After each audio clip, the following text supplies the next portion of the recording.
The following opinions are solely those of BoatTest.com and its test captain. Sea Ray has recently launched a newly redesigned boat that breaks the mindset that boats in this class are supposed to be built fast and cheap. Here's a 22-foot boat with a level of fit and finish that is typically reserved for much larger boats. I think she's a premium offering in class, and today I'll be doing a full sea trial on the all-new Sea Ray 220 Sundeck OB. For BoatTest.com, I'm Captain Steve. At the helm, Sea Ray went with a simplistic and uncluttered layout. 4 anti-fog gauges with chrome bezels are mounted to a glare-reducing panel. Sea Ray incorporates a SmartCraft gauge with selectable information to reduce clutter. 2 tones of vinyl also serve to eliminate glare, a lower panel being a light tan and an upper sunshade brow a contrasting dark brown color.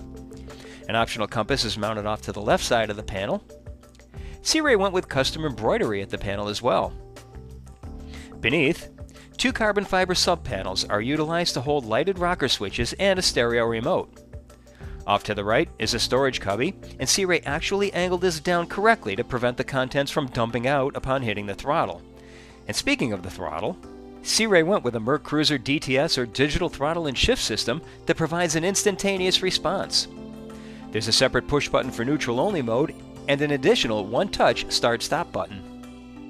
The ignition key is in the forward end of the lower storage compartment, well removed from the knee strike zone at the panel. Turning the key activates the power to the helm and throttle module. It does not start the engine itself, so be sure to turn the key off after pressing the engine stop button, otherwise the battery will continue to drain. Sea Ray utilizes a comfortable helm seat. This pedestal seat is a wraparound bucket style with extra lumbar padding, pattern stitching, and multiple colors of thicker vinyl upholstery. It swivels, slides, and includes a flip-up bolster that I found sufficiently padded to remain sitting on for the entire day. Ground tackle is kept in a compartment at the foredeck that, interestingly enough, also shares space with a 4-step B-tree boarding ladder. Typically, we see this as an either-or proposition, but Sea Ray managed to find a way to engineer them both together. Our test boat was powered by an optional 250 horsepower Mercury Verado 4-stroke. Standard engine is 175 horsepower with the 200 also available as an option. The transom is far enough forward to allow the engine to tilt fully out of the water. Daily engine checks tend to be problematic on outboards because there's usually nowhere to stand, but here, Sea Ray designed platforms to both sides of the engine well, providing a secure foothold while working on and around the engine. I was able to remove the cowl and get to the daily engine checks, and if needed, could have also provided minor maintenance from this point. Now, with everything checked out, let's get underway. The Sea Ray 220 Sundeck OB has a length overall of 22 feet, a beam of 8 feet 4 inches, and a draft of 3 feet 3 inches. With an empty weight of 3,790 pounds, half fuel, and 2 people on board, we had a test weight of 4,342 pounds.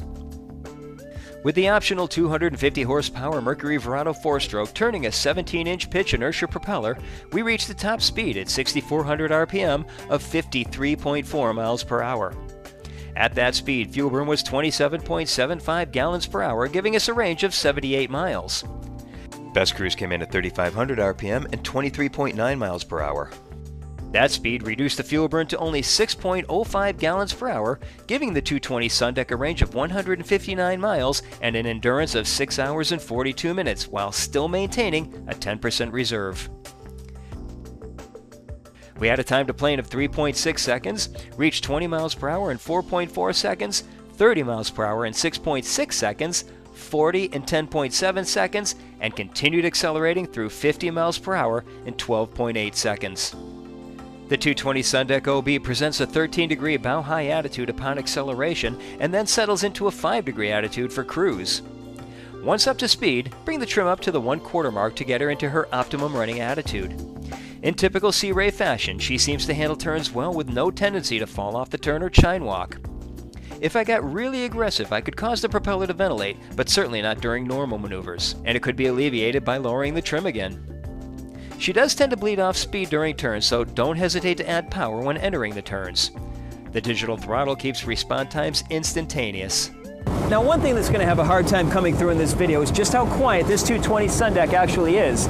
Between the 250 Mercury Verado and the solid construction of the hull, all I'm hearing is wind noise, and I'm able to have a casual conversation like this at cruise speed. It's very impressive. windshield is raked back at a 20-degree angle that gives the 220 a racy look of speed, but for a captain of my height, it puts the windshield frame directly in my line of sight. Sitting up in the bolster solved that problem. When taking power off, she settles back into the water stern first. Overall, Sea Ray made a good handling boat that has the class appeal of a premium build. For BoatTest.com, I'm Captain Steve. We'll see you on the water.